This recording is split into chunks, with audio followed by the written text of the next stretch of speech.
Baik, kami dari Polrestabes Palembang,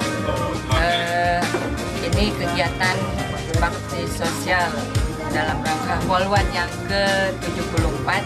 Jadi kami berbagi kepada saudara atau rekan-rekan kita yang memang membutuhkan, dan hari ini kami memberikan kursi roda kepada adik kita Pak Pian di daerah Tiga Ulu. Semoga kursi roda yang kita berikan ini dapat bermanfaat. Insya Allah ke depan untuk kesehatan juga akan kami lakukan koordinasi dengan Dr. Launa dan dari Jaya Satu. Mudah-mudahan ada terkait perhatian kesehatannya, insya Allah akan diperhatikan. Sekian, terima kasih. Wassalamualaikum.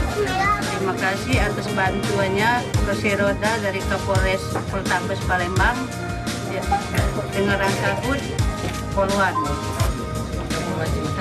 Semoga Poluan semakin jaya.